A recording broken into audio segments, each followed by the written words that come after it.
Last night and early this morning, Real Madrid ran out of motivation to lose to Valencia in round 35 of La Liga with a score of 0-1 away from Mestalla, with the only goal in the final of López Nogueirol in the 33rd minute.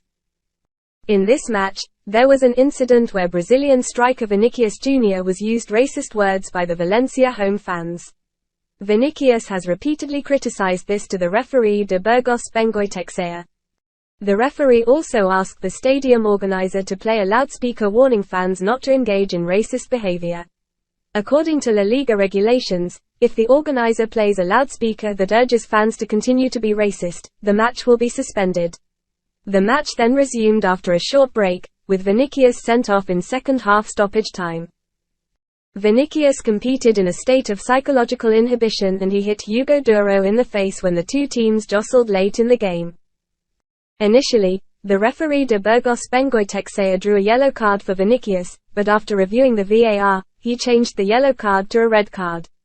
After the game, Real Madrid coach Carlo Ancelotti voiced his support for La Liga's failure to decide on action to protect players who were racist. Real Madrid's match. Ancelotti strongly condemns La Liga. Introduction. In a shocking turn of events, Real Madrid's head coach, Carlo Ancelotti, has taken a bold stance against La Liga, the top-tier professional football league in Spain. Ancelotti has recently called for a pause in Real Madrid's match schedule, citing deep concerns about the league's administration and practices. This unexpected move has sent shockwaves through the football community and has prompted a serious examination of the issues plaguing La Liga. In this article, we will delve into the reasons behind Ancelotti's condemnation of La Liga and the potential implications for the football landscape in Spain. 1. Decline in refereeing standards. Ancelotti's primary grievance with La Liga stems from the perceived decline in refereeing standards. The Real Madrid coach has voiced his frustration over several controversial decisions that have seemingly gone against his team this season. He argues that these inconsistent and questionable calls have had a detrimental impact on the integrity of the league.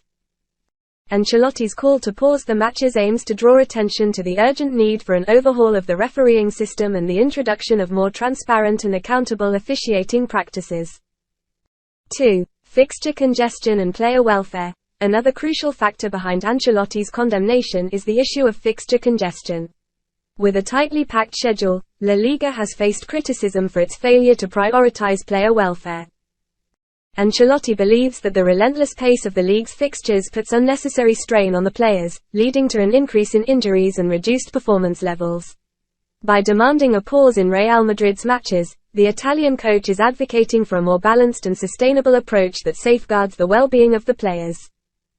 3. Financial disparities. Ancelotti has also highlighted the growing financial disparities within La Liga as a cause for concern. He argues that the dominance of a select few clubs with significantly higher budgets creates an uneven playing field, hindering fair competition. The coach's call for a match pause is an indirect plea to address the issue of financial inequality and implement measures that promote a more competitive and equitable league structure. 4. Lack of transparency and governance. Transparency and good governance are vital for any sporting organization, and Ancelotti believes that La Liga falls short in this regard.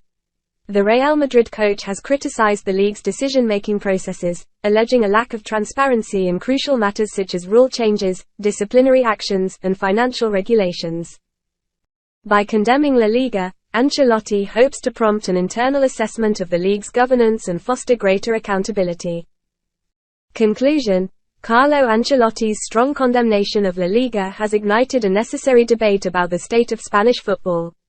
The issues he raises, including declining refereeing standards, fixture congestion, financial disparities, and governance transparency, cannot be ignored.